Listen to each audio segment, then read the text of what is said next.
దేవుని యొక్క పరిశుద్ధ నామానికి మహిమ ఘనత ప్రభావం కలుగునుగాక. రోమా 15వ అధ్యాయం 33వ వచనం, సమాధానకర్తయగు దేవుడు మీకందరికీ తోడయుండునుగాక. ఆమేన్. చిన్న ప్రార్థన. పరిశుద్ధ ప్రేమగల తండ్రి, వాక్యాన్ని మాకందరికి బోధించమని యేసు నామములో అడుగుచున్నాను తండ్రి. ఆమేన్, ఆమేన్, ఆమేన్. ఈ వీడియో వీక్షిస్తున్న ప్రియ సహోదరి సహోదరులారా, మీకు ఒక గొప్ప శుభవార్త. ఏంటో ఆ శుభవార్త తెలుసా? నేను మీకు ఒక దేవుణ్ణి పరిచయం చేయాలనుకుంటున్నాను. హల్లెలూయా. ఆయన పేరు ఏంటో తెలుసా? ఆయన ఏ నామములో పిలుస్తారో తెలుసా?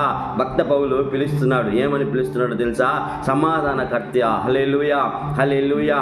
దేవుడు తనకు సమాధానమును కలుగు చేసినటువంటి ఆ యొక్క తరువాయిలో, ఆ యొక్క పరివారంలో, యూదాలో ఆయన ఎదుర్కొన్నటువంటి శ్రమల కాలములో వారి చేతిలో నుండి, యూదా వారి చేతిలో నుండి తప్పింపబడిన తర్వాత ఆత్మదేవుడు, సమాధానకర్తయగు దేవుడు తానుకు చేసినటువంటి ఆ యొక్క ఆదరణ, ఓదార్పు, తనకిచ్చినటువంటి బలము, తనకిచ్చినటువంటి విశ్వాసము, తనకిచ్చిన ధైర్యముతో ఈ మాట పలుకుతున్నాడు.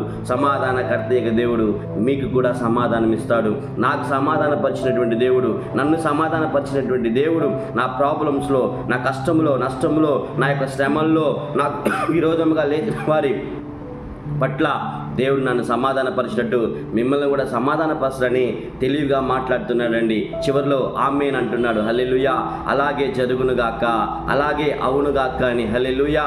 ఇదిగో సమాధానకర్తయగు దేవుడు మీతోనే మాట్లాడుతున్నాడు. దేనివల్ల నీవు భయపడి ఉన్నావు? ఎవరి కష్టం వల్ల నీవు భయపడి ఉన్నావు? ఎవరి నిందల వలన నీవు దిగులు పడి ఉన్నావు? భయపడవద్దు, దిగులు పడవద్దు సుమా.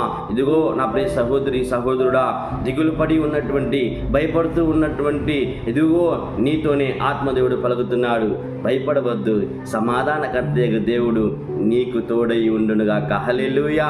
ఆయన తోడై ఉంటే మనకి ఏ అపాయము వస్తుంది వాటిల్లది. ఒక్కసారి ఆలోచించండి. లేచి ఆయన పాదములను పట్టుకో. ప్రభువా, నేనుండే ప్రాబ్లమ్స్లో నాకు సమాధానం దయచేయి ప్రభువా. భార్య భర్తల మధ్య సమాధానం లేదా? తల్లిదండ్రుల పిల్లల మధ్య సమాధానం లేదా? కుటుంబ జీవితంలో సమాధానం లేదా? చదువులో సమాధానం లేదా? పనిలో సమాధానం లేదా? భయపడవద్దు, భయపడవద్దు. ఇదిగో ఆత్మదేవుడు నీలోనే ఉండి పక్కనే ఉన్నాడు. లేచి ఆయన పాదములను పట్టుకో. ప్రభువా, నాకు సమాధానం దయచేయమని ఆయన అడిగినట్లయితే సమాధానకర్తయగు దేవుడు నీ చెంతకు వచ్చి, నీకు దగ్గరకు వచ్చి, నీకు కావలసిన సమాధానాన్ని దయచేసి నిన్ను సంతోషభరితునిగా, ఆనందభరితునిగా నిన్ను చేయునుగాక. హల్లెలూయా. లేచి ఆయన పాదములను పట్టుకో. ఇప్పుడే ఆయన నీ హృదయమునకు సమాధానం కలుగు చేస్తాడు. ఈ వాక్యము నీకు, నీ హృదయమునకు సమాధానమును కలుగు చేయనుగాక. ఆమేన్, ఆమేన్.